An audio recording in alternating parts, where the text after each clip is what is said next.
They say silence is golden. But for Callista Frost, silence was survival. In 2024, the pharmaceutical industry generated over $800 billion in the United States alone. Cancer drugs accounted for nearly $150 billion of that total.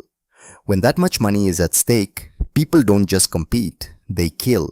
This is the story of a woman who couldn't speak, but whose nose could smell a conspiracy that had been buried for 14 years.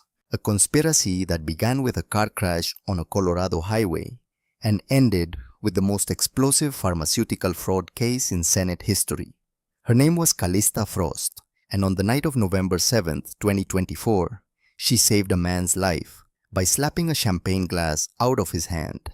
The forensic chemists would later confirm what she had smelled from 6 feet away: potassium cyanide concentration 0.03%, masked with synthetic bitter almond compound, enough to stop a human heart in under 90 seconds.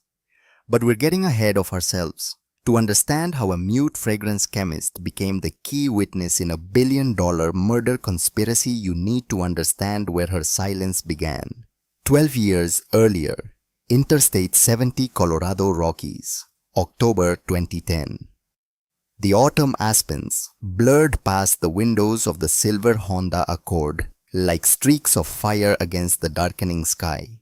Callista sat in the back seat, earbuds in geometry homework spread across her lap. She was 12 years old. In 6 hours, she would lose the ability to speak forever. Her father, David Frost, gripped the steering wheel with both hands. His knuckles were white. Her mother, Elara, held a manila folder against her chest like a shield. Neither of them had spoken for the last 20 minutes. Callista pulled out one earbud. "Dad, are we still going to Aunt Marie's?" David's eyes flicked to the rearview mirror. For just a moment, they met hers. He tried to smile, but it didn't reach his eyes. "Change of plans, sweetheart. We need to make a stop first." "Where?" "The federal building in Denver. Your mom and I have to drop off some papers." Elara turned in her seat. Her face was pale tight with something Callista couldn't name. Fear maybe, or determination. "Callie, listen to me. When we get there, you stay in the car. Lock the doors. Don't open them for anyone except us. Understand?" Callista frowned. "What's going on?" "Nothing you need to worry about." Her mother's voice was too bright, too forced. "We just need to deliver something important. Then we'll get ice cream on the way to Marie's. Deal?" Before Callista could answer, her father's phone rang. He answered on speaker. David Frost. The voice on the other end was smooth, professional, and completely devoid of warmth. "Dr. Frost, this is Vincent Marsh. We need to talk about the documents you removed from the Cross Therapeutics facility." David's jaw tightened. "I didn't remove anything. I copied data that should have been submitted to the FDA 3 years ago. Data your company falsified." "That's a serious accusation. It's a serious crime. Your phase 3 trial results for oncozine show 12% efficacy. Your FDA submission claims 87%. That's not a rounding error, Vincent. That's fraud." Silence on the other end. Then, "Dr. Frost, I think you're confused. The stress of your position." "Don't." David's voice cut like a blade. "I have the original trial data. I have the modified data. I have emails from Vivian Cross herself ordering the changes. Tomorrow morning, the FDA gets all of it." "David." The voice changed. Colder now. "You have a family, a daughter. Think very carefully about what you're doing." Elara's hand shot out. He hit the disconnect button. The car filled with terrible silence. "David, he just threatened, I know." David's voice was quiet, steady, which means we're doing the right thing. He pressed the accelerator. The Honda surged forward. Callista's heart hammered against her ribs. She didn't understand the words FDA trial data efficacy, but she understood the tone. Her parents were scared, and her parents were never scared. She was about to ask another question when her mother screamed, "David!" The semi-truck came out of nowhere. One moment, the highway was empty. The next, 18 wheels of chrome and steel were bearing down on them from the left, crossing the median horn, blaring like the voice of God. David wrenched the wheel right. Tires shrieked. The Honda fishtail caught the shoulder and the world became a chaos of motion and sound. They hit the guardrail at 60 miles per hour. The metal barrier bent, groaned, and gave way. For one impossible moment, they were airborne. Then, they were falling. Callista's scream caught in her throat as the car tumbled down the embankment. Sky, ground, sky, ground, sky. The windows exploded inward in a shower of safety glass. Her father's head cracked against the driver's side window with a sound like a gunshot. Her mother's seatbelt snapped. The car hit the bottom of the ravine and rolled one final time before slamming into a stand of pine trees. Then silence. Callista hung upside down, suspended by her seatbelt. Blood ran down her forehead, warm and sticky. Her ears rang. She tried to call for her parents, but no sound came out. That was when she smelled it. Gasoline, smoke, fire. The front of the car was crumpled like an accordion. Through the shattered windshield, she could see flames licking at the hood. Her father wasn't moving. Her mother's body was twisted at an angle that made Callista's stomach lurch. She fumbled with the seatbelt. Her fingers were slick with blood. The buckle wouldn't release. The smoke thickened. It filled the car acrid and choking. She tried to scream again. Her throat seized. She coughed and the cough became a retch and the retch became a desperate silent gasp for air. Through the haze, she saw her father's hand move. Slowly, painfully. He reached into his jacket pocket and pulled out a small silver USB drive. His fingers were shaking. Blood ran from his nose, his ears. He turned his head, the motion, clearly agony, and locked eyes with Callista. His lips moved. She couldn't hear him over the roar of the flames, but she could read the words. Hide this. He pressed the drive into her palm. His hand closed over hers, squeezing once. Hard. Don't trust anyone. Then his hand fell away. The flames reached the engine. Callista didn't remember what happened next. Years later, the therapists would tell her it was traumatic dissociation. Her conscious mind had shut down to protect itself. But her body remembered. Somehow she got the seatbelt undone. Somehow she dragged herself through the broken rear window. Somehow she crawled up the embankment on her hands and knees, the USB drive clutched in one fist. Behind her, the Honda exploded. The shock wave threw her forward. She hit the gravel shoulder of the highway face first, tasted blood, couldn't breathe, tried to scream, but her throat was full of smoke and glass and something else, something wet and wrong. A semi-truck driver found her there 20 minutes later unconscious and bleeding 10 feet from the twisted wreckage. The paramedics told her later that she was lucky. The smoke inhalation had been severe, but the real damage came from what she'd done to her own vocal cords. In her desperation to breathe, to scream, to call for help, she had torn the delicate tissue beyond repair. The heat and the chemicals in the smoke had done the rest. 3 surgeries, 4 specialists, all of them said the same thing. The vocal cords were destroyed, nerve damage was extensive. She would never speak again. Callista Frost spent her 13th birthday in a hospital room learning sign language and trying not to think about the fact that her parents were dead. The official report called it an accident. Driver fatigue. The semi-truck driver had fallen asleep at the wheel, crossed the median and caused a collision. Tragic. Unavoidable. No one mentioned the phone call. No one mentioned cross therapeutics. And when the police inventoried Callista's belongings from the crash, the USB drive was gone. She would spend the next 14 years wondering if she had imagined it. If her father had really given her something, or if her traumatized brain had invented the memory to make sense of the senseless. She would wonder right up until the night she found it again. But that was still years away. Present day, Denver, Colorado, November 7th, 2024. Callista Frost stood in front of her bathroom mirror and practiced smiling. It didn't come naturally anymore.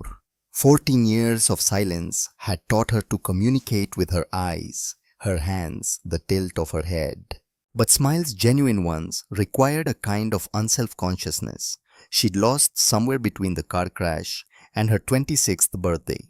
She let the smile drop, studied her reflection instead. Dark hair pulled back in a practical bun, minimal makeup, gray eyes that had learned to speak louder than words. The scar on her throat was barely visible, now a thin white line that disappeared beneath the collar of her blouse.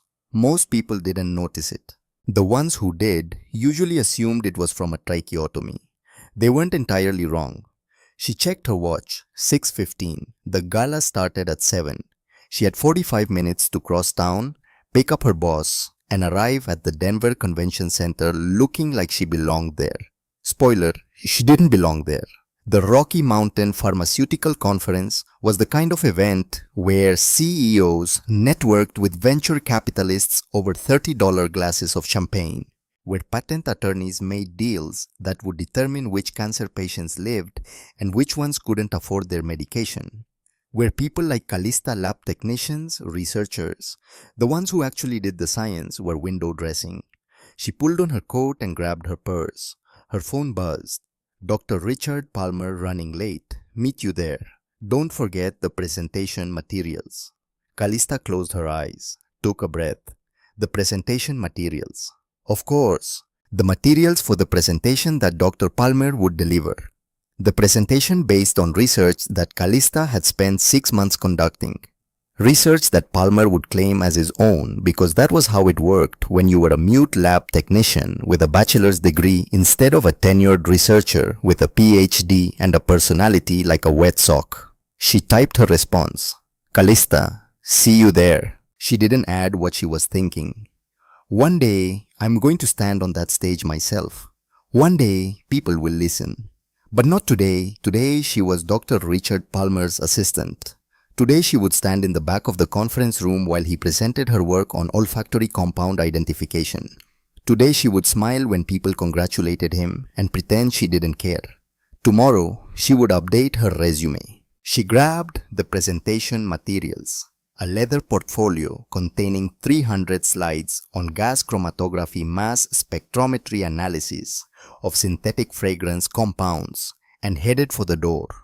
She had no way of knowing that in exactly 2 hours and 17 minutes she would save a man's life, or that doing so would set in motion a chain of events that would destroy a pharmaceutical empire, expose a 14-year-old conspiracy, and finally give her a voice that didn't require words. The Denver Convention Center glittered like a jewelry box.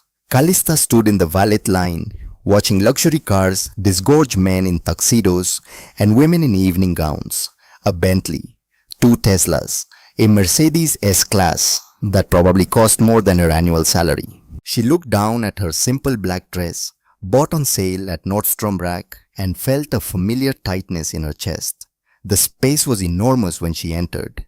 3 stories of marble and chrome with a chandelier the size of a small car suspended from the ceiling. Pharmaceutical company banners hung from the balconies. Pfizer, Johnson & Johnson, Merck, and there near the back, the deep purple and silver of Cross Therapeutics. Calista's steps slowed. Cross Therapeutics, the name that had appeared in her nightmares for 14 years.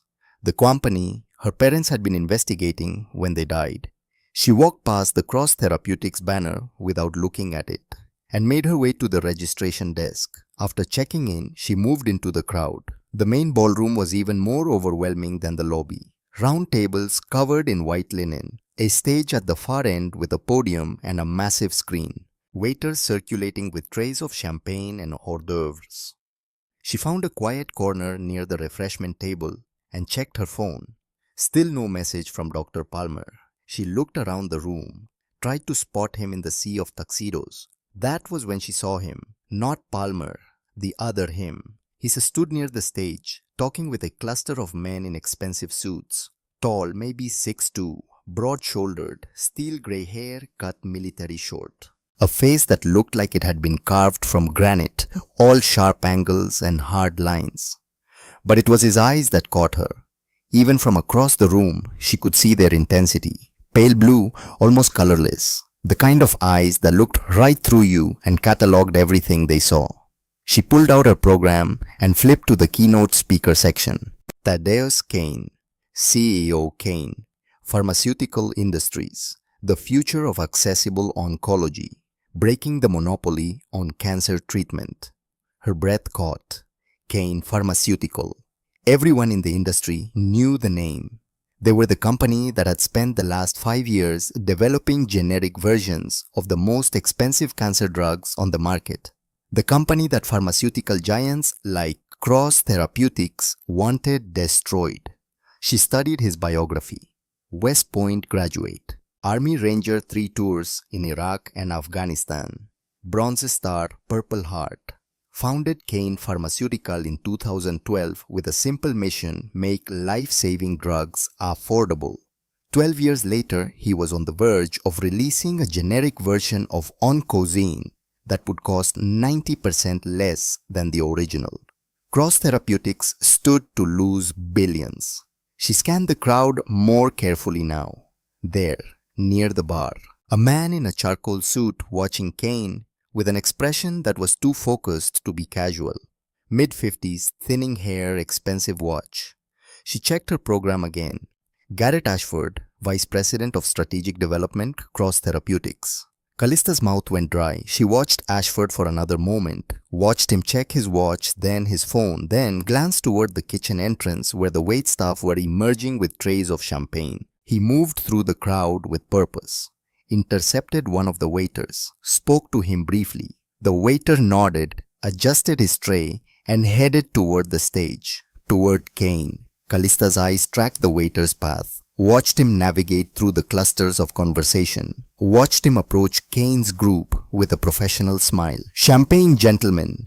Kane was in the middle of a sentence. He paused, glanced at the tray, and reached for a glass without really looking at it. And that was when Callista smelled it. The scent hit her like a physical blow. Bitter almond, sharp chemical, unmistakable. And underneath it, something else, something synthetic. A masking agent designed to fool the average nose. But Callista's nose wasn't average. The doctors had explained it after the accident. In rare cases, the brain trying to compensate for the loss of one sense amplified another. Callista's brain had amplified her olfactory system to extraordinary levels. Hyperosmia, they called it, the ability to detect scents at concentrations as low as 1 part per billion. But right now, standing in a ballroom full of Colorado's pharmaceutical elite, it was telling her something impossible. The champagne in Thaddeus Kane's hand contained cyanide. For one frozen moment, Callista couldn't move. But no, the scent was coming from the glass. Potassium cyanide metabolites mixed with synthetic benzaldehyde to mask the characteristic bitter almond odor. And Kane was raising the glass to his lips. Callista moved. She crossed the ballroom in 7 seconds flat. Kane's group fell silent as she approached. Kane himself barely glanced at her. The glass was an inch from his mouth. Callista's hand shot out. She slapped the champagne glass hard. The crystal tumbler flew from Kane's grip, arced through the air, and shattered against the marble floor. Champagne splashed everywhere. The ballroom went silent. 200 conversations stopped mid-sentence. 200 faces turned to stare. Kane looked at her, pale blue eyes, cold and absolutely furious. What the hell? Then he stopped. Because the champagne on the floor was doing something champagne shouldn't do. It was hissing. Where the liquid had splashed against the marble, it bubbled and frothed. The stone beneath it began to discolor. Tiny wisps of vapor rose from the puddle.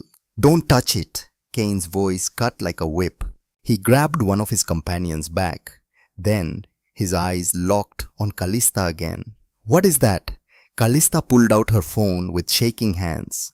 She typed as fast as her trembling fingers would allow. Potassium cyanide. Concentration approximately 0.03%. Mixed with synthetic bitter almond masking compound. Enough to stop your heart in 90 seconds. She turned the phone to show him. Kane read it. His expression didn't change, but something shifted behind his eyes. "How do you know that?" She typed again.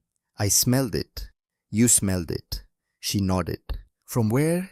She gestured to where she'd been standing, 40 feet away. One of the other men laughed. "That's impossible. Cyanide is odorless." Callista shook her head. Typed. Potassium cyanide metabolizes into hydrogen cyanide, which has a bitter almond scent. Most people can't smell it genetic variation. But I can. I have hyperosmia, enhanced olfactory sensitivity. Kane studied her for a long moment. Then he pulled out his own phone and dialed. This is Thaddeus Kane. I need a hazmat team at the Denver Convention Center immediately. Possible chemical contamination. He ended the call and looked at Callista again. Security is going to want to talk to you. She nodded. What's your name? She showed him the screen again. Callista Frost. Something flickered across his face. Frost. He said it quietly. Any relation to David and Elara Frost? Callista's heart stopped. She stared at him. Managed a nod. Kane's expression shifted. Your parents were good people, he said. I'm sorry for what happened to them. Around them, the ballroom had erupted into chaos. Security was cordoning off the area, but Kane didn't move. He just stood there, looking at her with those pale, intense eyes.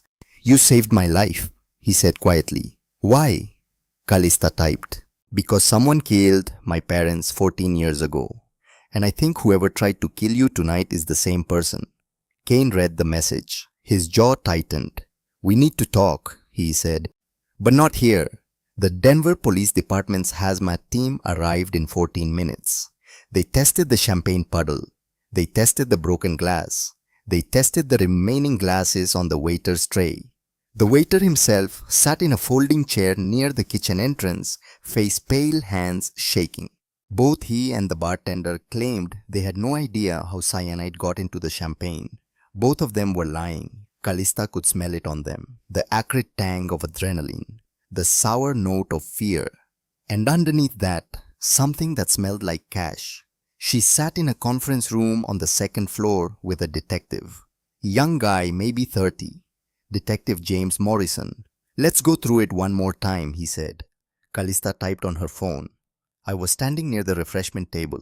When the waiter got within approximately 40 feet of my position, I detected the scent of bitter almonds and synthetic benzaldehyde.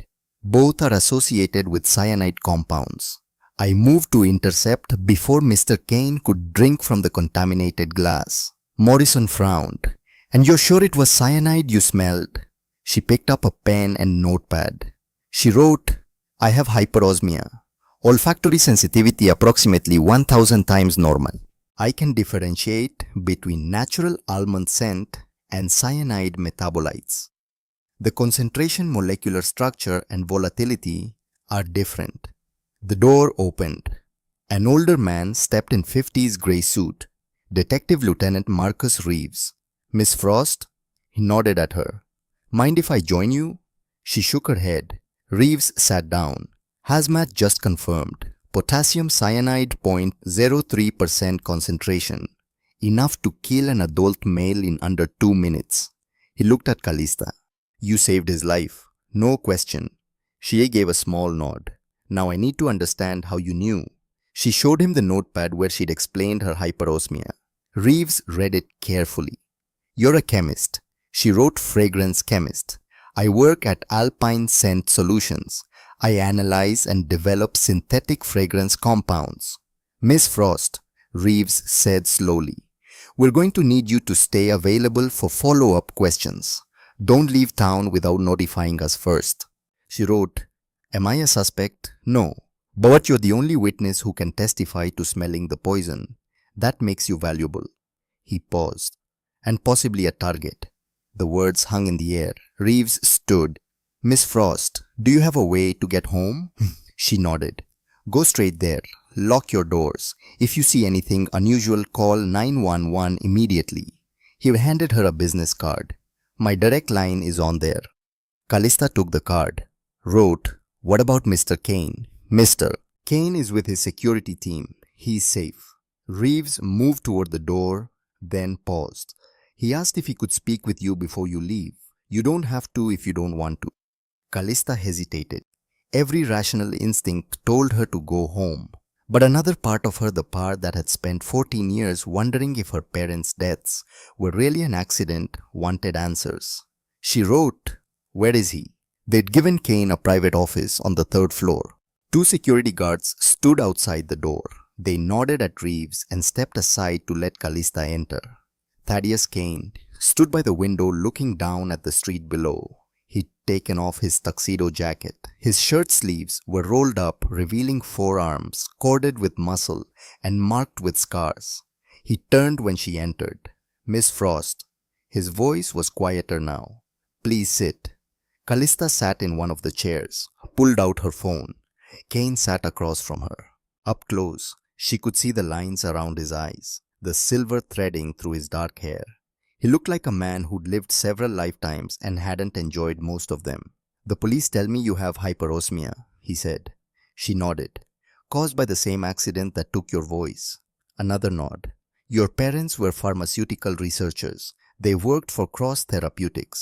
She typed, "They were auditors. They discovered fraud in Cross's cancer drug trials. 2 days later, they were dead." Kane read the message. His hands tightened on the armrests of his chair. "You think Cross had them killed?" "I know they did. My father told me on the phone an hour before the crash. He said they had proof that Cross Therapeutics had falsified efficacy data for oncozine." "What proof?" "I don't know. It died with them." Kane was quiet for a long moment. "Oncozine," he said finally. "The drug my company is about to release a generic version of." "Yes." Kane stood, walked back to the window. "Cross Therapeutics has a monopoly on late-stage pancreatic cancer treatment. Oncozine costs $12,000 per dose. Patients need it every 2 weeks for 6 months. That's over $300,000 per treatment course." He turned back to face her. "My generic version costs $800 per dose. Same active ingredient, same efficacy, 93% cheaper. We've been through FDA approval. We launch in 6 weeks." She typed, "They stand to lose $4 billion annually. More than that. Once the generic is out, the insurance companies will stop covering the brand name. Cross will lose everything. So they tried to kill you." "Seems that way." She wrote, "You're not surprised." Kane gave a bitter smile. "I've been getting death threats for 3 years. Someone sabotaged one of our manufacturing facilities in Ohio last year." He sat back down. "Cross Therapeutics has billions of dollars and a CEO who built her company from nothing. You think she's going to let me destroy it without a fight?" "Have you gone to the police? With what evidence?" He shook his head. "Vivian Cross is too smart to leave fingerprints." The name hit Callista like a slap. She typed quickly. "Vivian Cross is CEO for the last 30 years. Why? She was CEO when my parents died. She would have been the one who ordered the falsified data." Kane leaned forward. "You're sure my father said her name on the phone? I have emails from Vivian Cross herself ordering the changes." "Jesus Christ." Kane ran a hand through his hair. "The same woman who's trying to kill me now killed your parents 14 years ago." They sat in silence. Callista's phone buzzed. "Dr. Palmer." "Where are you?" "I'm at the conference center, but they won't let me in." She typed a response, "I'm fine. Police are interviewing witnesses. I'll call you tomorrow." Then she looked back at Kane and typed, "What happens now?" Kane's smile was sharp.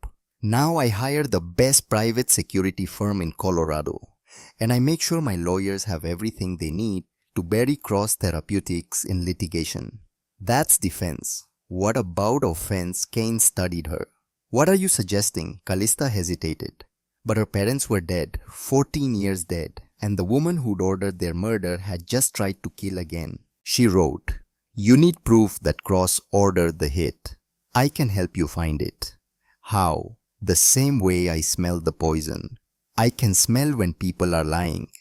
I can detect chemical residues that forensic teams miss. And I know how Cross operates because my parents documented their investigation before they died." "I thought you said the proof died with them." Callista took a breath. "I lied. I have their files. I've had them for 14 years. I just didn't know what to do with them until now." The file was in a storage unit in Aurora. Callista drove there at 11 p.m. Kane, following in his own car with 2 security guards. The facility was one of those depressing cinder block mazes lit by flickering fluorescent tubes. Unit 237, 3rd floor, far corner. The padlock was covered in dust. She fumbled with the key and finally got it open. The door rolled up with a metallic screech. Inside boxes, dozens of them. Her parents' entire life reduced to cardboard and packing tape. Callista walked between the boxes reading labels, her mother's handwriting precise and careful. Kitchen, dishes, David's office, books, Callie's room, toys. She found the one she wanted in the back corner. Work files, defrost. Kane stepped forward. "Let me." He lifted the box easily and carried it out to the hallway. Callista knelt beside it, pulled out her keys, and used one to slice through the packing tape. Inside files, notebooks, USB drives. She pulled out the first folder, opened it. Cross Therapeutics, Oncozine, Phase 3, Trial Confidential, FD. A submission pending. Kane knelt beside her. "May I?" She handed him the folder. He read in silence for 3 minutes. His face got harder with every page. "Son of a bitch," he said quietly. "Your father documented everything.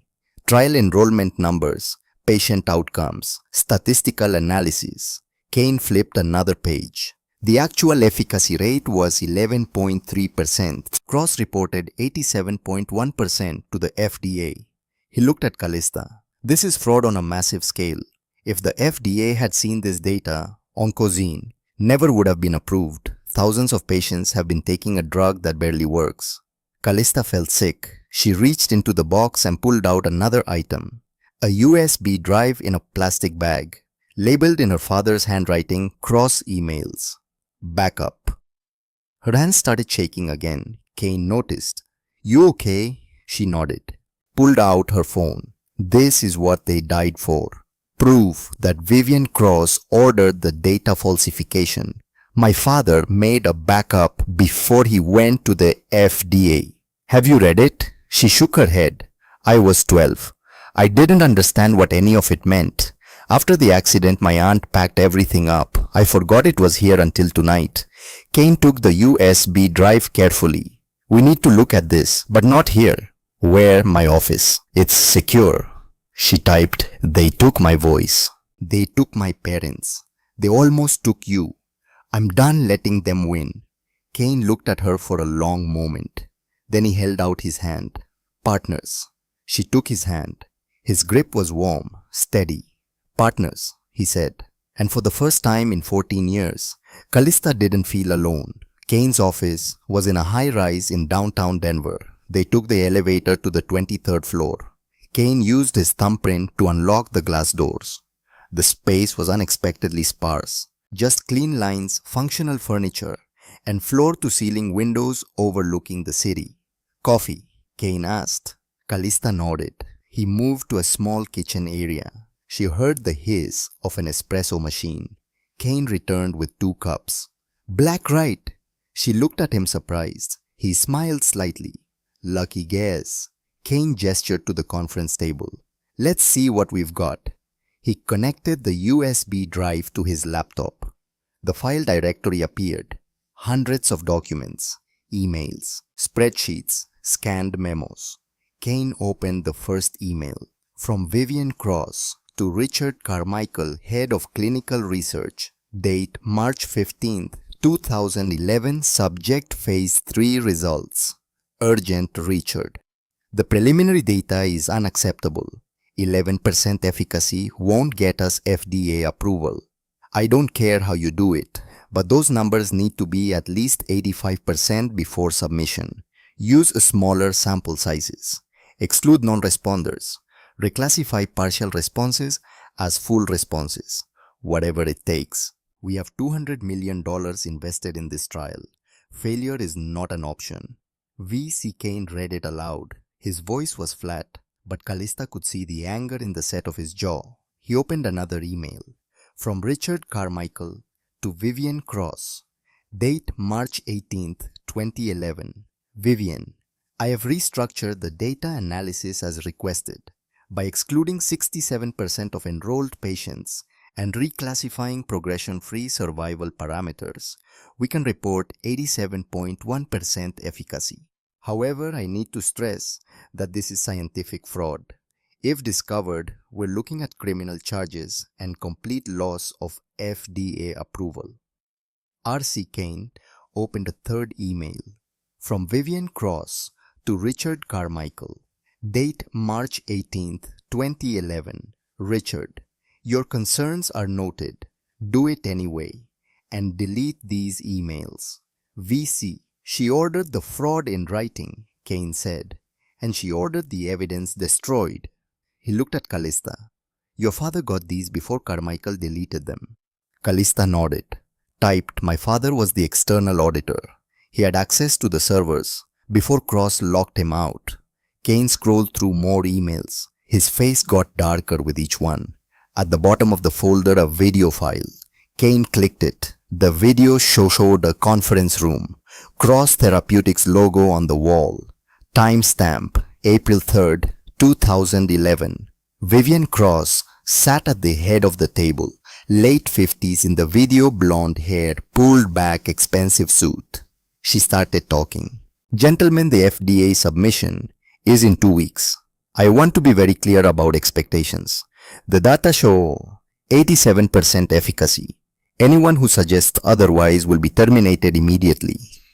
Anyone who speaks to outside auditors will be prosecuted for breach of confidentiality. And anyone who thinks they can go to the press or the FDA with concerns will discover that I have very expensive lawyers and very few scruples about using them. She smiled. It didn't reach her eyes. This drug is going to make us $8 billion a year. I didn't build this company from nothing to let some ethics committee destroy it now. Are we clear? Murmurs of assent around the table. The video ended. Kane sat back in his chair. That's a confession. Direct, explicit, recorded. Callista nodded. Typed, my parents were going to give this to the FDA. Cross found out. Killed them. How? I don't know. The crash was ruled accidental. No investigation. Kane was quiet for a moment. Then, we need to find out who else knew about this. He turned to his laptop and opened a new browser window. Started searching. Richard Carmichael, head of clinical research at Cross Therapeutics in 2011. He read from the screen. Died in 2014, heart attack. Callista's stomach dropped. Kane kept searching. Dr. Lisa Morton, principal investigator on the Oncozine trial. Died in 2013, car accident. He looked at Callista. His face was grim. Everyone who knew about the fraud is dead, except Vivian Cross. Callista's hands were shaking. She typed, she's been killing people for 14 years to cover this up, and tonight she tried to add me to the list. Kane closed the laptop.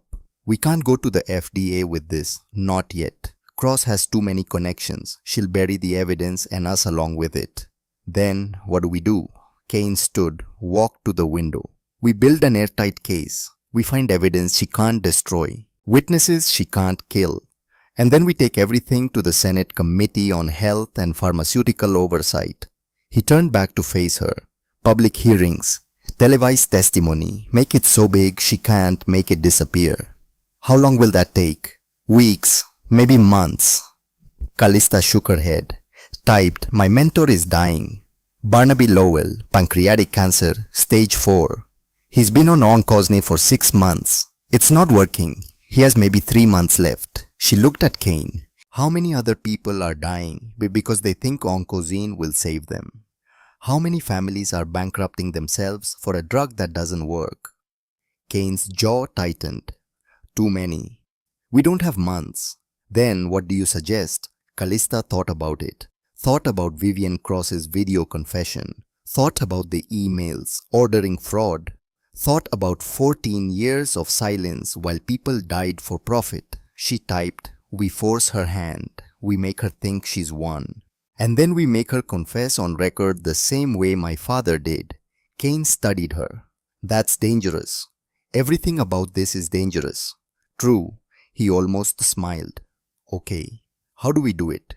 Callista pulled up a new note on her phone. Started typing out a plan. It was insane. It was reckless. It required her to put herself directly in Vivian Cross's crosshairs. But it was also the only way to end this. She showed Kane the plan. He read it twice. You're sure about this?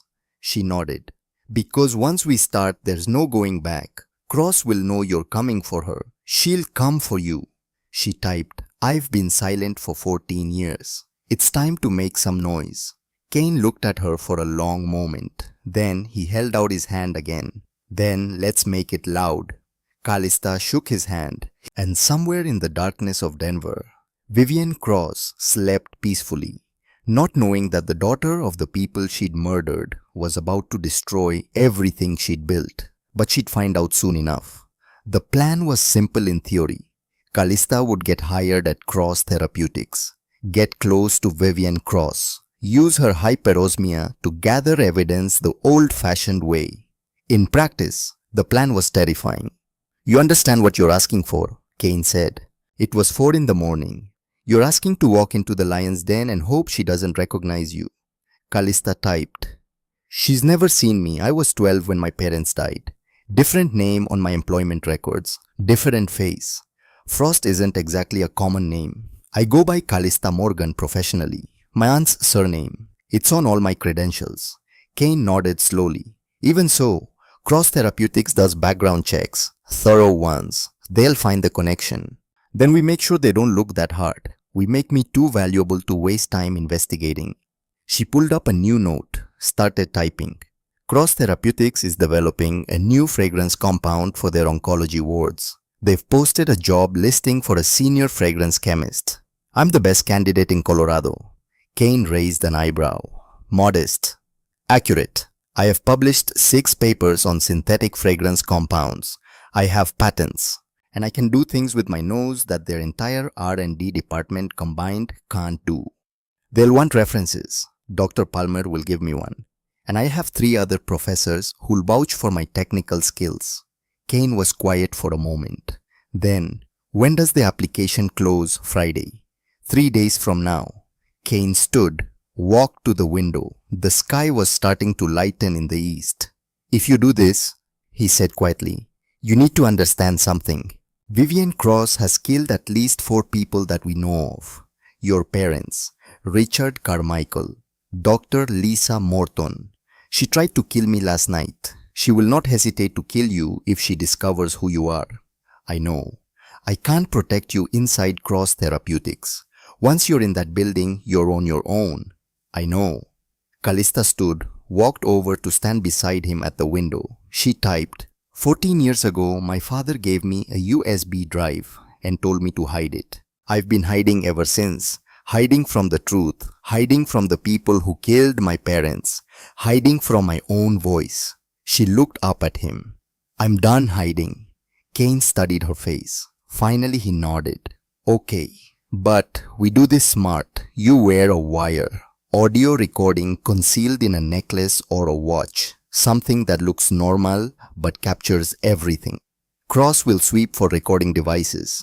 Not if we use the right technology.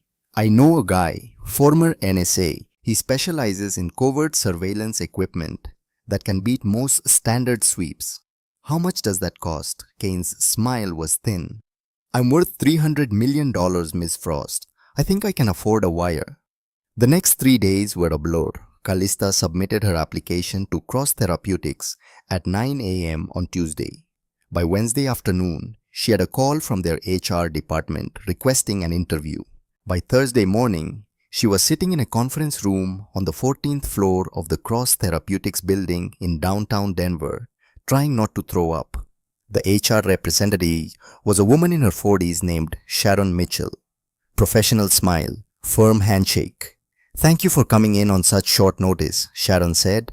We've been looking for the right candidate for this position for 3 months. Your credentials are impressive.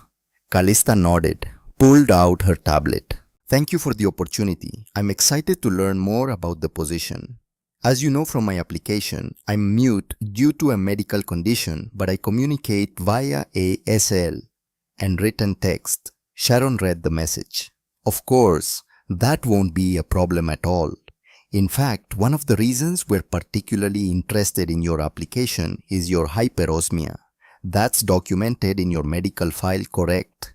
Yes, I have enhanced olfactory sensitivity. Approximately 1000 times normal human baseline. It's the result of neurological compensation after a childhood accident. And you use this ability in your work as a fragrance chemist. Yes, I can identify individual compounds in complex mixtures. I can detect contamination at parts per billion concentrations. And I can develop fragrances that target specific psychological responses. Sharon nodded. That's exactly what we're looking for. Let me explain the position. She pulled out a folder. Cross Therapeutics is developing a new patient comfort initiative for our oncology treatment centers. We found that chemotherapy has a very distinctive smell. It's unpleasant. It makes patients anxious. We want to develop a fragrance system that masks those odors and creates a more calming environment. Callista typed, "What's the timeline?" "We want a prototype in 6 months, full deployment in 18 months. Budget is essentially unlimited. This is a priority project for our CEO." "Why is it a priority?" Sharon hesitated. "Between you and me, our flagship drug Oncozine is facing generic competition. We're looking for ways to differentiate our brand. Patient experience is part of that strategy." Callista kept her face neutral. Typed, "Makes sense. What would my role be specifically?" "You'd lead the fragrance development team. 3 other chemists reporting to you. Full access to our lab facilities. And you'd present regular updates to executive leadership, including Miss Cross herself." Callista's heart hammered against her ribs. "Perfect." She typed, "I'd be reporting directly to Miss Cross." "Not directly. Your immediate supervisor would be Dr. Garrett Ashford, VP of Strategic Development. But Miss Cross takes a personal interest in all major initiatives. You'd present to her at least monthly."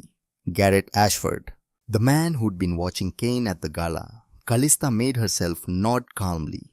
"When would you need me to start?" "Immediately. Monday if possible. I'll need to give 2 weeks notice at my current position." Sharon smiled. "We're prepared to compensate Alpine Scent Solutions for the inconvenience. And we're offering you $140,000 annually, plus benefits and a signing bonus of $20,000. That was almost double her current salary. She typed, "That's very generous." "Miss Cross believes in paying for top talent. So do we have a deal?" Callista pretended to think about it. She typed, "Yes, I accept." Sharon's smile widened. "Excellent. I'll have the contracts drawn up. You'll need to pass a background check and a drug screening, but those are just formalities. Welcome to Cross Therapeutics, Miss Morgan." Dolly shook hands. Callista walked out of the building 20 minutes later, her heart still racing. She made it 2 blocks before she had to stop and lean against the building. She'd done it. She was in. Her phone buzzed. A text from Kane. "How did it go?" She typed back, "I start Monday. They're running a background check. My guy can handle that. He'll make sure nothing problematic shows up. They offered me $140,000. Take it, thank you." "For what?"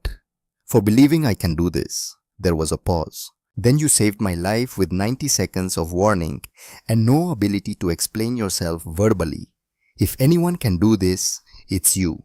Callista read the message 3 times. Then she pushed off the wall and started walking. She had 3 days to prepare for the most dangerous undercover operation of her life.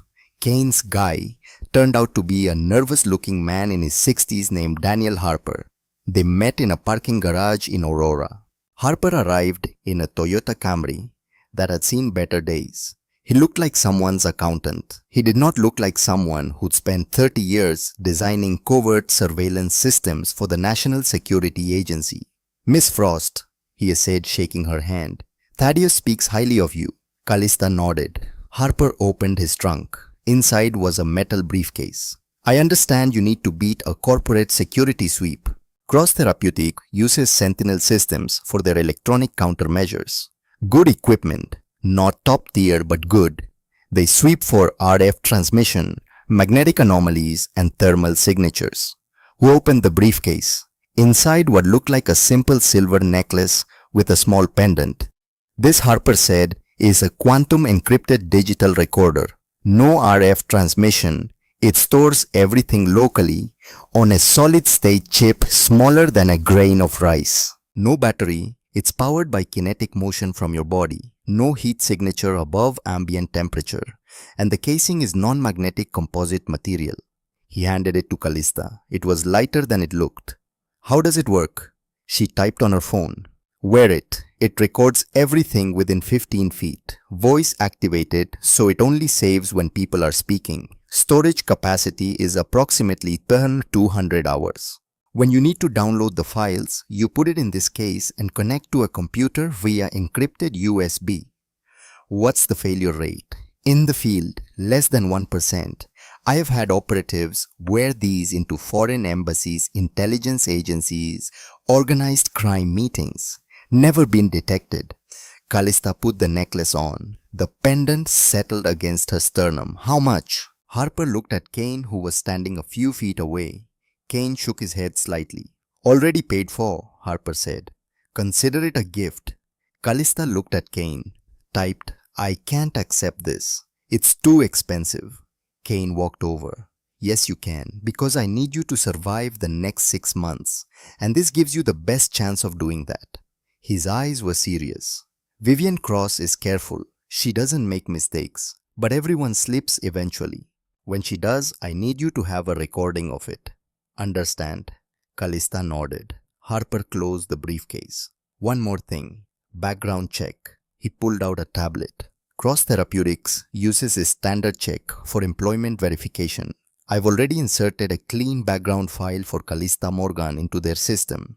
Education verified. Employment history verified. No criminal record. No connection to David or a Lara Frost. He showed her the screen. It was her life. Rewritten. Sanitized.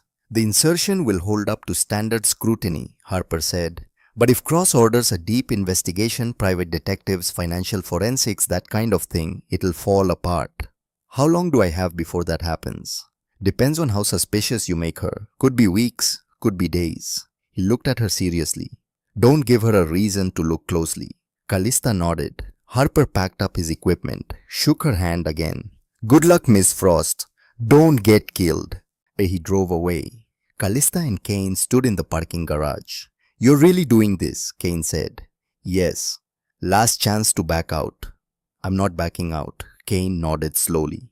Then there's one more thing you need to know. He pulled out his phone, showed her a news article from earlier that day. Pharmaceutical executive survives. Poisoning attempt.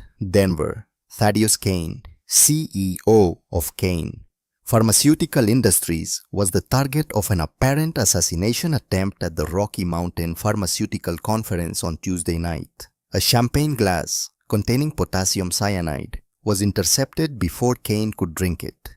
Police are investigating. No arrests have been made. Callista read the article, looked at Kane. This will make Cross suspicious. She'll know the attempt failed.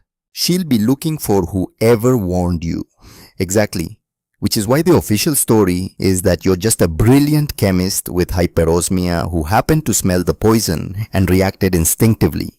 You had no idea who Kane was. No connection to the pharmaceutical industry beyond your job. Just a good Samaritan who saved a stranger's life. Will she believe that she'll want to, because the alternative that someone is actively investigating her means she's in danger? And people like Vivian Cross don't believe they're ever in danger. He looked at Callista. But you need to sell it. When you meet her on Monday, you're just Callista Morgan. Fragrance chemist. No family. No agenda. Just a woman who's very good at her job and wants to get paid. I can do that. I know you can. Kane hesitated. But if anything feels wrong, if you think she's suspicious, if you smell something off, you get out. Immediately. Don't wait. Don't try to gather more evidence. Just leave. How will you know if I'm in trouble? Kane pulled something from his pocket. A phone. Small, simple flip phone. Burner. Untraceable. You keep this with you at all times. If you need emergency extraction, you text one word red. I will have a team at Cross Therapeutics in under 10 minutes. Callista took the phone. What if I can't text? What if they take my phone? Then you find a way to trigger the fire alarm. Anything that gets you out of the building and into public view. He paused. But it won't come to that. You're smart. You're careful. You'll see danger before it sees you. You sound very sure. I'm sure, because you've already survived one attempt to kill you. You're harder to kill than Vivian Cross thinks. Callista touched the scar on her throat. She typed, "They took my voice, but they didn't take everything, and I'm going to make sure they regret that." Kane almost smiled. Good. Monday morning arrived. Callista sat at her kitchen table at 6 a.m. The necklace Harper had given her laid out on the formica surface beside an untouched cup of coffee. Her hands trembled as she picked up the pendant. She'd barely slept, spent the weekend reviewing every detail of her cover story. The woman who'd ordered her parents killed. The woman who'd built an empire on fraud and murder. The woman Callista was about to work for.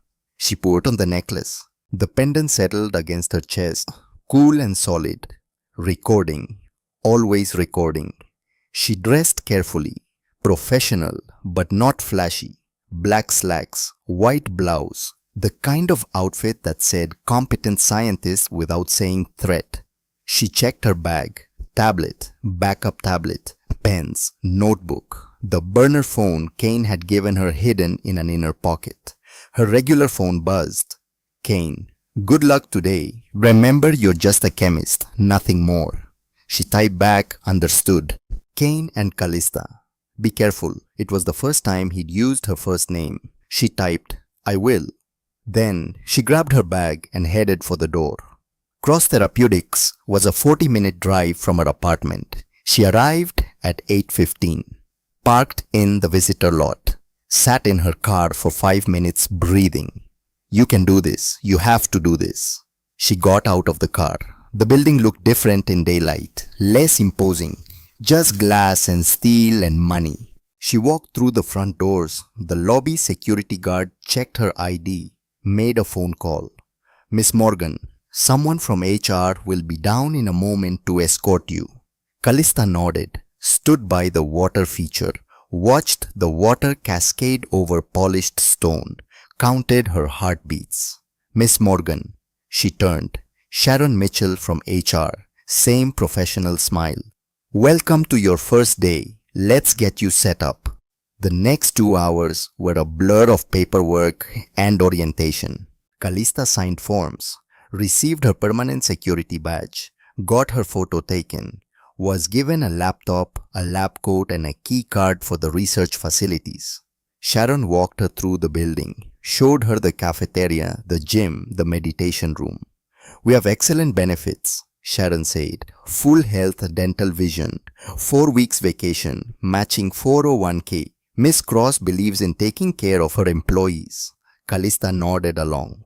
Tried to look impressed rather than disgusted. Finally, they reached the 14th floor, the research and development wing. Sharon used her key card to open the secure door. Your lab is down this hall. Dr. Ashford wanted to meet with you first thing, so I'll take you to his office. Callista's stomach tightened. Garrett Ashford, the man who'd been at the gala, the man who'd intercepted the waiter with the poisoned champagne. Sharon led her to a corner office, knocked. Come in. They entered. Garrett Ashford stood by the window. Mid-50s, expensive suit, thinning hair. He turned when they entered. He looked ordinary, forgettable, but when he smiled, it didn't reach his eyes. Miss Morgan, welcome to Cross Therapeutics. He extended his hand. Callista shook it. His palm was dry, slightly cool, and underneath his cologne, something expensive bergamot and cedar, she caught something else. Chemical residue. The same compound she'd smelled on the waiter's tray at the gala. Potassium cyanide metabolites. Her blood turned to ice. Ashford had handled the poison personally. He smiled at her. Sharon tells me you have quite the impressive credentials. 6 publications, 3 patents, and hyperosmia. That's fascinating. I have never met anyone with that condition before. Callista pulled out her tablet, typed, Thank you. I'm excited to be here. Excellent. Let me show you to your lab. He dismissed Sharon with a nod, led Callista down the hall. As they walked, he talked about the fragrance project, about the timeline, about expectations. But Callista barely heard him, because every step, every breath, she could smell it. Cyanide residue on his hands, blood on his conscience, and the absolute certainty that if he discovered who she really was, she'd be the next person to die in an accident. They reached the lab. Ashford opened the door. "Your kingdom, Miss Morgan. Make yourself comfortable. I'll check in tomorrow to see how you're settling in." He left. Callista stood in the empty lab, heart hammering. She touched the pendant around her neck, felt it warm against her skin. Recording. She'd made it inside. Now came the hard part. Now she had to survive long enough to bring them all down. The lab was state-of-the-art. Gas chromatography equipment, mass spectrometers, fume hoods, everything a fragrance chemist could want. Callista spent the first day familiarizing herself with the equipment. Meeting her team, 3 other chemists, all younger than her, all clearly skeptical that their new boss was a mute woman they'd never heard of. She didn't care. She wasn't here to make friends. By 5 p.m., she'd established a basic workflow, reviewed the project parameters, started sketching out initial fragrance profiles, and listened. The lab was on the 14th floor, but the executive offices were on 15. Sound carried through the ventilation system. Callista positioned herself at a workstation directly below where she'd calculated Ashford's office to be. Put on headphones, ostensibly to listen to music while she worked. Actually to amplify the sounds from above. She heard meetings, phone calls, fragments of conversation. Nothing useful, not yet. But she was patient. At 6 p.m. most of the team left. Callista stayed, made it look like she was dedicated, hardworking. Really she was waiting for the building to empty.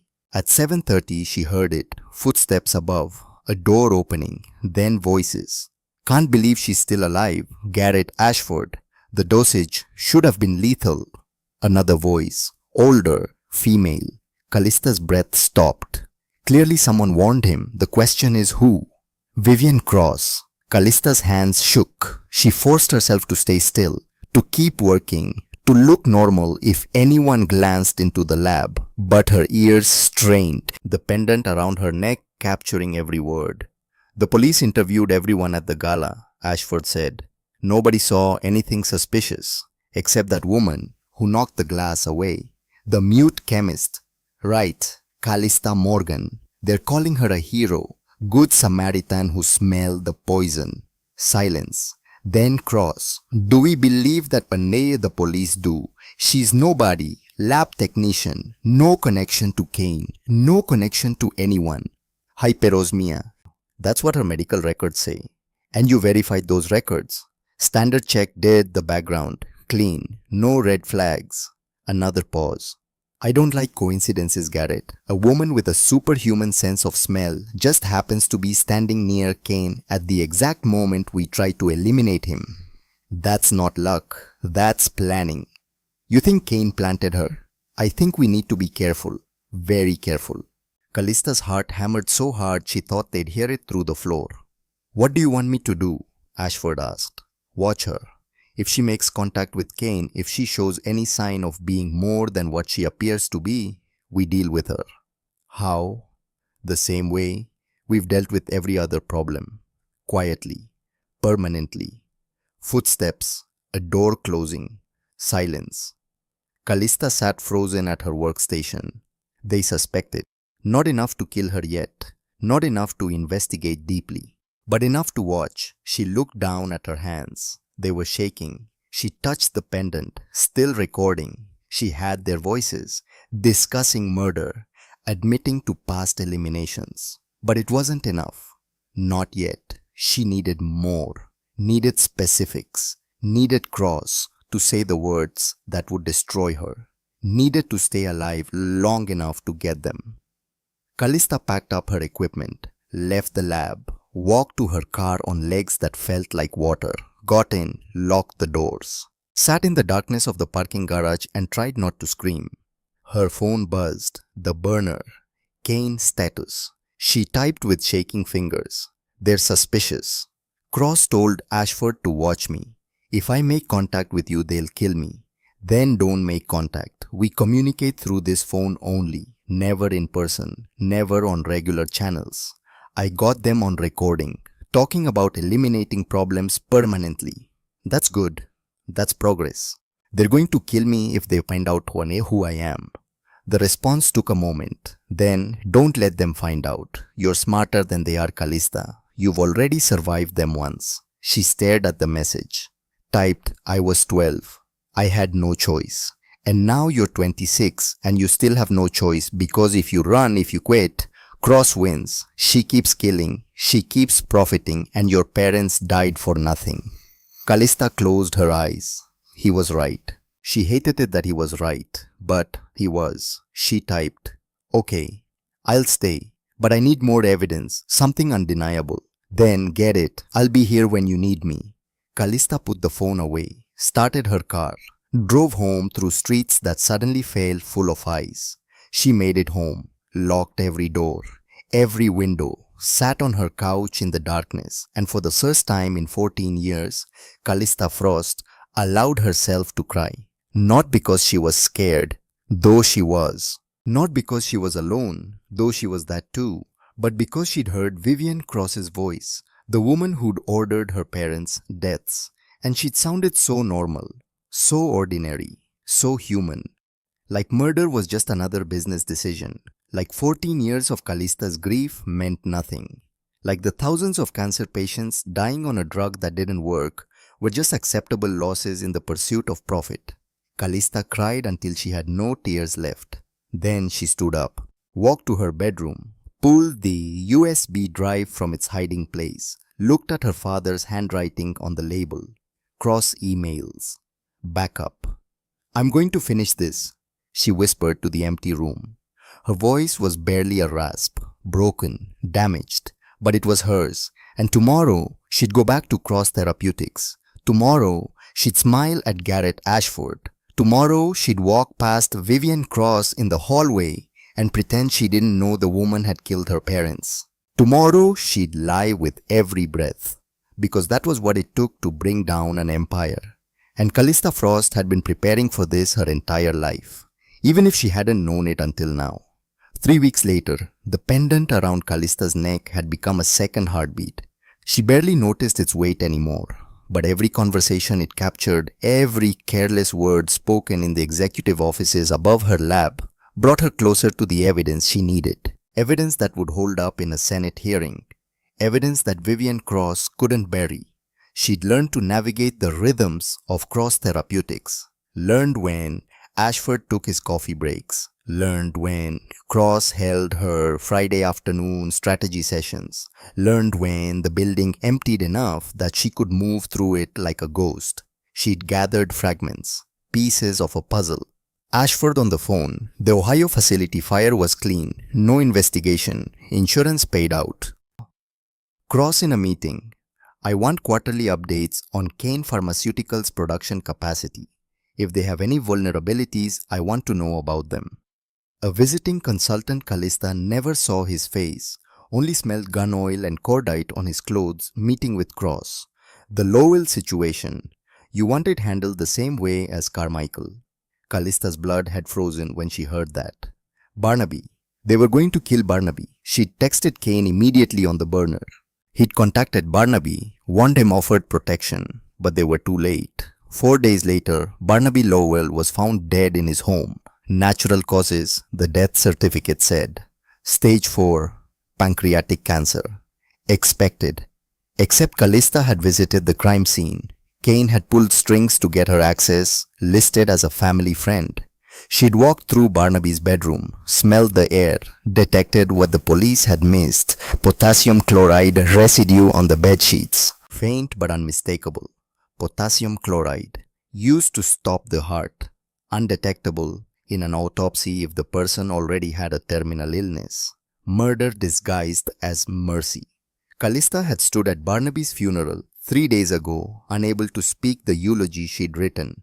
She'd handed it to Kane instead. He'd read it for her. Barnaby Lowell believed in evidence. He believed in truth.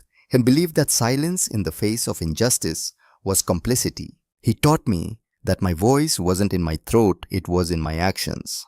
Today, I act in his memory. After the service, she'd found a voicemail on her regular phone. Left the night before Barnaby died. His voice weak but determined. Callista, I know what you're doing. I've known for weeks. I'm not as senile as I let Cross think I am. Whatever evidence you're gathering, it's working. She's scared. I can smell it on her. Finish this. Don't let them win. And don't mourn me. I'm old. I'm dying anyway. But you have a whole life ahead of you. Make it count. Callista had listened to that message 14 times. Now sitting in her lab on a Friday evening, she listened to the voices filtering through the ventilation system above. Cross and Ashford. Their weekly strategy session. Kane's generic launches in 3 weeks.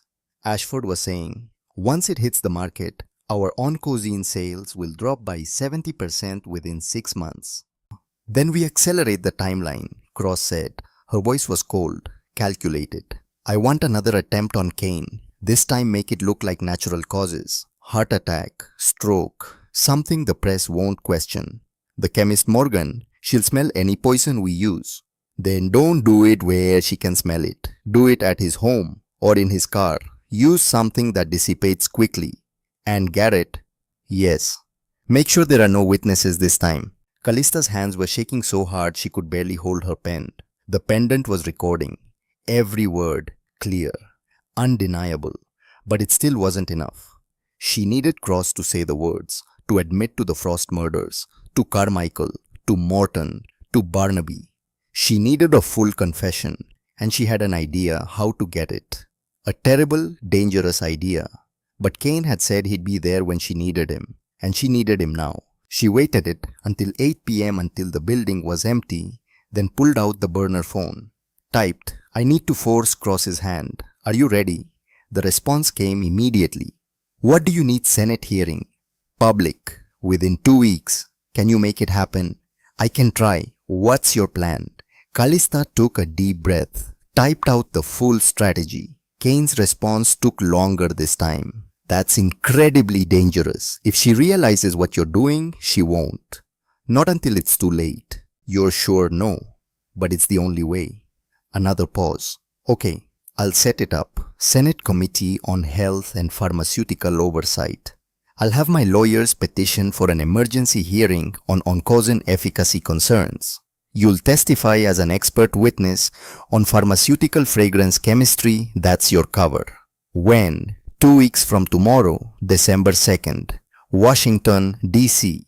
That gives me 14 days to get Cross on record. Callista, be careful, please. She stared at the screen. Typed, I will. Thank you, Kane. Thaddeus. Call me Thaddeus. She smiled despite everything. Thank you, Thaddeus. She put the phone away, looked around the lab. This place had become familiar, almost comfortable. In 2 weeks, she'd either destroy it or die trying. 10 days later, Callista had been planting seeds, carefully, subtly. She'd left her tablet unlocked on her desk. Let Ashford accidentally see notes about fragrance compound analysis. Notes that happened to mention sensitivity to metallic compounds and alkaloid residues. She'd asked pointed questions in team meetings. Do we need to account for drug interactions with the fragrance system? Some chemotherapy agents have volatile compounds that might create adverse reactions. She'd made herself visible, present, a problem that needed solving. And yesterday, the trap had sprung. Ashford had called her into his office. Miss Morgan, I'm concerned about something. Callista had tilted her head, pulled out her tablet. What's wrong, your hyperosmia? It's remarkable, valuable, but I'm wondering if it's become a liability for us. How so? Ashford had leaned back in his chair. You can smell things other people can't. That makes you an asset in fragrance development. But it also means you might smell things that are confidential, proprietary, things that could be misinterpreted. Callista had kept her face neutral. Typed, I signed an NDA. Everything I encounter here is confidential. Of course. But I'm talking about things you might smell accidentally. In the building, in meetings. Things that have nothing to do with your work. He'd looked at her very carefully. If you ever detected something unusual, something that concerned you, you'd report it to me first, correct, before going to anyone else. Callista had nodded. Typed, absolutely, you're my supervisor, chain of command. Ashford had smiled. Good. That's very good, Miss Morgan. I'm glad we understand each other. Is there something specific you're concerned about? No. Just wanted to make sure we were aligned. He stood signaling the end of the meeting. Keep up the excellent work. Miss Cross has been very impressed with your progress. Callista had left his office with her heart pounding. They were going to move against her, soon. The burner phone had buzzed that night. Kane's Senate hearing confirmed. December 2nd, 10 a.m.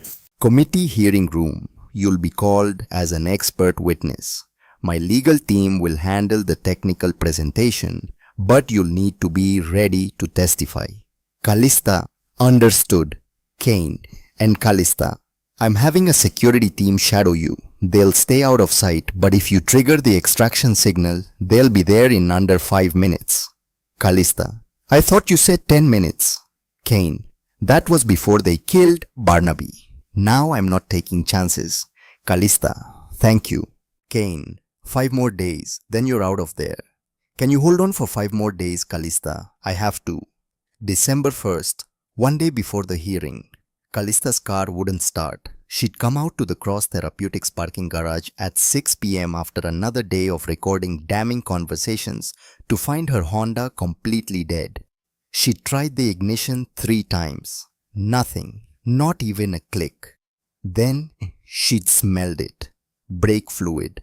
Fresh. Coming from under the car. She'd gotten out. Knelt down. Looked under the chassis. The brake line had been cut. Cleanly. Professionally. If she'd driven home on the highway, she would have lost braking capability at 60 miles per hour. The crash would have looked like driver error. Mechanical failure. Another accident. Just like her parents. Callista had stood up, looked around the parking garage, empty, or appeared to be. She'd pulled out the burner phone, texted Kane. Read within 3 minutes, 2 SUVs had screamed into the parking garage. Kane's security team. They'd surrounded her car, swept the area, found the cut brake line. The team leader, a woman named Sarah, with a scar across her jaw, had looked at Callista with something like respect. You called it in before you even tried to drive. Smart. Callista had typed on her phone. I smelled the brake fluid. Sarah had radioed Kane. She's safe. Extraction complete. What are your orders? Kane's voice had come through the radio.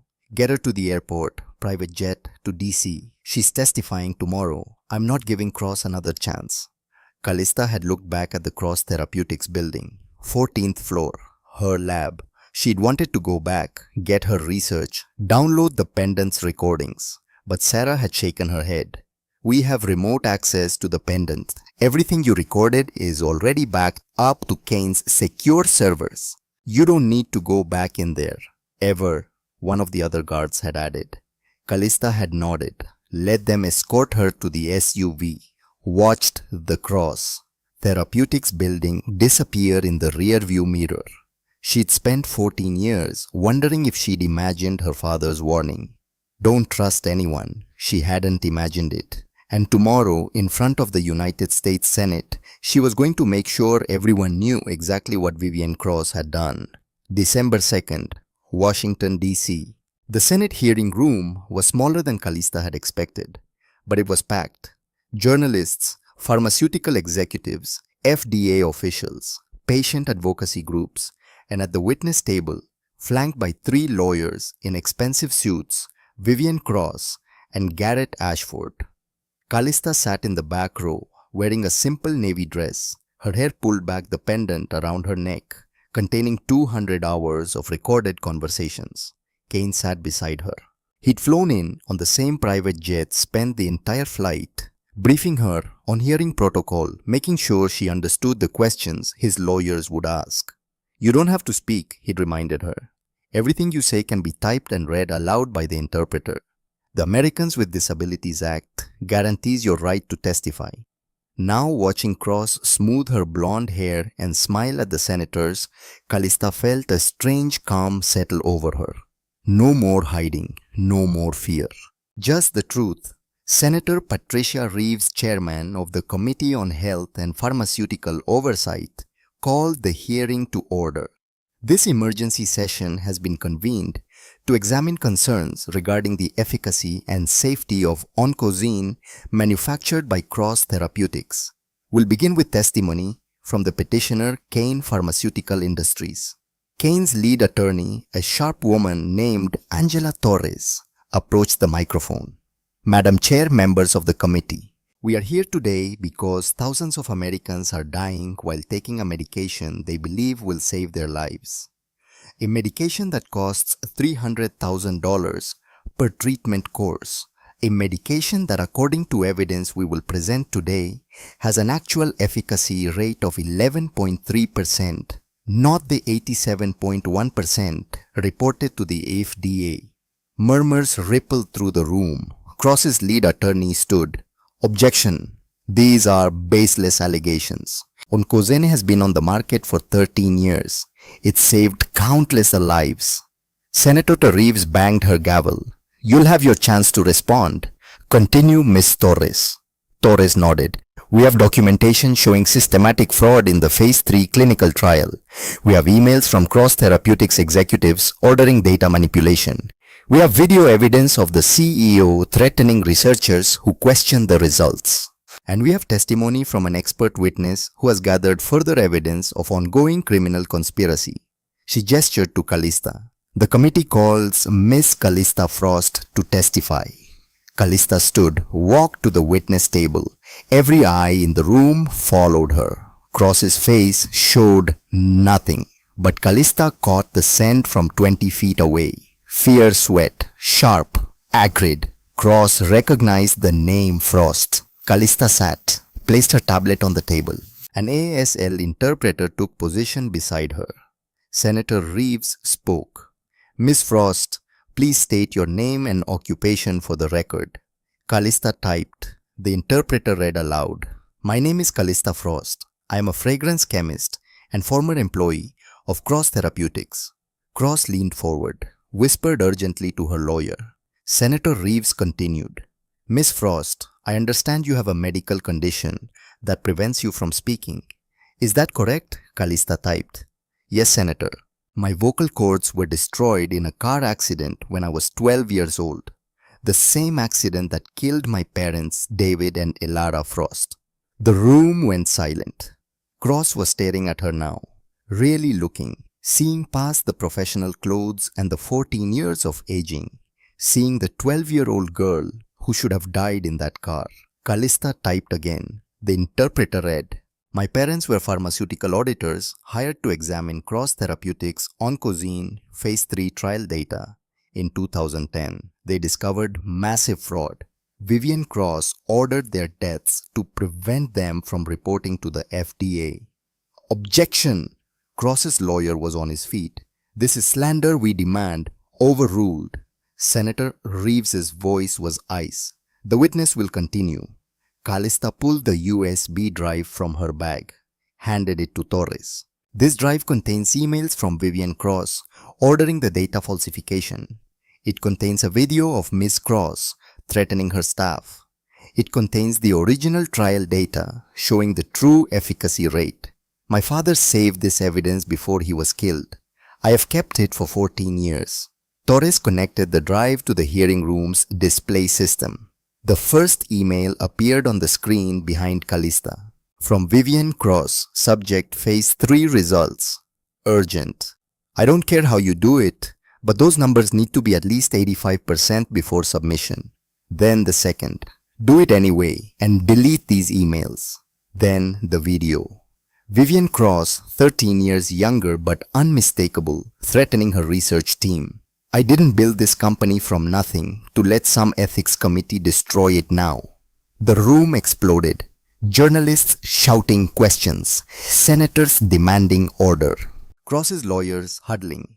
And Cross herself sitting absolutely still, face pale, watching her empire crumble in real time. Senator Reeves banged the gavel repeatedly. Order, order in this chamber. When the room quieted, she looked at Cross. Miss Cross, do you have a response to this evidence? Cross stood slowly. Her hands were shaking. Senator, these emails are out of context. The pharmaceutical development process is complex. Decisions were made based on the best available science at the time. Callista typed. The interpreter read, "That's a lie, and I can prove it." She reached up, unclasped the pendant around her neck, handed it to Torres. "For the past 6 weeks, I've been working undercover at Cross Therapeutics. This pendant is a recording device. It contains audio of Miss Cross and her VP Garrett Ashford discussing murder, specifically the murders of Richard Carmichael, Dr. Lisa Morton, and my mentor, Barnaby Lowell. It also contains conversations, planning another assassination attempt on Thaddeus Kane." Torres connected the pendant to the audio system. Vivian Cross's voice filled the hearing room. "Watch her. If she makes contact with Kane, if she shows any sign of being more than what she appears to be, we deal with her." How? The same way we've dealt with every other problem. Quietly. Permanently. Cross's face went from pale to grey. Ashford was already standing. "I want immunity. I'll testify against her. I'll tell you everything. She ordered all of it. The Frost murders, Carmichael Morton, Lowell, the attempts on Kane. I have documentation. I have." "Shut up!" Cross screamed. "Shut your mouth, you idiot." But Ashford kept talking, couldn't stop talking. The car crash in 2010, she hired a driver to run the Frosts off the road, made it look like an accident. "I have the payment records. Carmichael's heart attack, potassium injection, Morton's car accident, cut brake lines just like we did to Morgan yesterday. Lowell, same thing, potassium chloride, untraceable." Cross lunged across the table, tried to reach Ashford. Her lawyers grabbed her. "I built this company," Cross was screaming now, all composure gone. "I saved lives. Kane was going to destroy everything. Those auditors were going to ruin us. I did what I had to do." Senator Reeves was banging the gavel. "Marshal, take them into custody." Federal marshals moved in. Cross fought. Actually fought. It took 3 marshals to restrain her. As they dragged her past Callista Cross, locked eyes with her. "You should have died with your parents," she hissed. Callista stood, looked Cross directly in the face, and smiled. Then she typed one final message. The interpreter read it aloud. "But I didn't, and now everyone knows what you are." The marshals pulled Cross away. The hearing room erupted again. Callista sat down. Her hands were shaking, her heart was racing. But it was over. Kane's hand covered hers, squeezed once. She looked at him. He was smiling. "You did it," he said quietly. "You actually did it." She typed on her tablet, showed him. "We did it." He squeezed her hand again. And for the first time in 14 years, Callista felt something she'd almost forgotten. Peace. 6 months later. The verdicts came down in late May. Vivian Cross, guilty on all counts. 2 counts, first-degree murder. David and Delara Frost. 3 counts, felony murder. Carmichael Morton Lowell. Conspiracy to commit murder. Kane attempts. Pharmaceutical fraud. Racketeering. Sentence life in prison, without possibility of parole. Garrett Ashford, guilty as an accessory. 40 years eligible for parole after 25. Cross Therapeutics bankrupt. Assets liquidated. A victims' compensation fund was established with the proceeds. Every patient who taken Oncozine received a settlement. The FDA pulled Oncozine from the market. Kane's generic, properly tested, properly priced took its place. Cancer treatment costs dropped by 70% virtually overnight. And Callista Frost found herself sitting in a corner office in a federal building in Washington, D.C., looking out over the city. The door opened. Thaddeus Kane walked in carrying 2 cups of coffee. "Thought you might need this," he said. She smiled, took the cup. He sat across from her desk. "How does it feel first day as Director of Pharmaceutical Ethics Oversight?" She pulled out her tablet, typed, "Surreal. 6 months ago, I was a lab technician who couldn't get credit for her own research. Now I'm in charge of a federal agency. You earned it. The Frost-Kane Pharmaceutical Integrity Act wouldn't exist without you. Hell, half the reform legislation that passed this session came directly from your testimony. Our testimony. You're the one who risked your company pushing for generics. My company's doing fine. Better than fine, actually. Turns out people like buying life-saving medications that doesn't bankrupt them. He sipped his coffee. So, first case as director. What are you working on? She turned her laptop to show him. Insulin manufacturer, price-fixing conspiracy. I can smell it. Kane looked at the documents, looked at her, smiled. Then I guess they're in trouble. Callista smiled back. Typed. They have no idea. Callista visited her parents' grave on a Sunday in June. The cemetery in Colorado was quiet, peaceful. Aspen trees rustling in the breeze. She knelt by the headstone, placed fresh flowers, pulled the USB drive from her pocket, the one her father had given her with his dying breath. She placed it next to the flowers. I finished it, she whispered. Her voice was still just a rasp, broken, damaged, but it was hers. You told me to hide it. I did. For 14 years, I hid. But then I stopped hiding. I stopped being silent, and I made them pay for what they did to you. The wind rustled the aspen leaves. Cross is in prison. Ashford's in prison. Their company is gone, and the drug you died trying to expose, it's off the market. Forever.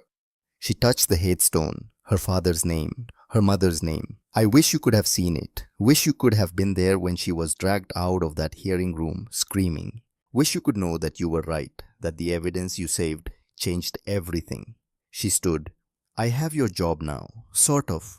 Director of Pharmaceutical Ethics Oversight. I investigate companies. I find fraud. I stop them before they hurt people. She smiled. I use my nose, just like you taught me. She turned to leave, then paused, looked back at the grave one more time. Oh, and Dad, I met someone. His name is Thaddeus. You'd like him. He's stubborn, principled, doesn't give up. She touched her throat, the scar that had stolen her voice. He says my silence makes me a better investigator. Says people underestimate me. Tell me things they shouldn't because they think I can't repeat it. She laughed quietly. He's not wrong. She started walking toward her car, but she stopped one more time, pulled out her phone, typed a message. To Thaddeus Kane, I'm at my parents' grave, telling them about the work, about everything we've accomplished. Thought they should know. The response came quickly. Kane, they'd be proud of you. I'm proud of you. Callista, thank you for everything, for believing in me when no one else did. Kane, you made it easy. You're the strongest person I know, Callista Frost. She read the message twice, then typed, dinner tonight. I want to discuss the insulin case, and maybe some things that aren't about work. Kane, I'd like that. Pick you up at 7, Callista. It's a date. She put the phone away. Looked back at her parents' grave one last time. I'm okay now, she said softly. I'm not alone anymore, and I'm doing exactly what you'd want me to do. Making sure what happened to you doesn't happen to anyone else. The wind carried the scent of aspens and wildflowers, and somewhere in the distance a bird sang. Callista walked to her car, got in, drove away from the cemetery and toward the city, toward her new life, toward a future where her silence wasn't a weakness. It was a weapon, and she was just getting started. They say silence is golden, but for Callista Frost, silence became something more. It became justice, it became truth, and it became the loudest voice in a room full of liars. For 14 years, she'd been told she was broken, damaged, less than. But she'd learned something her enemies never understood. You don't need a voice to speak truth to power. You just need the courage to stand up, the intelligence to gather evidence, and the patience to wait for the right moment to strike. Vivian Cross had built an empire on lies and murder. Callista Frost had torn it down with silence and science. And in the end, that made all the difference.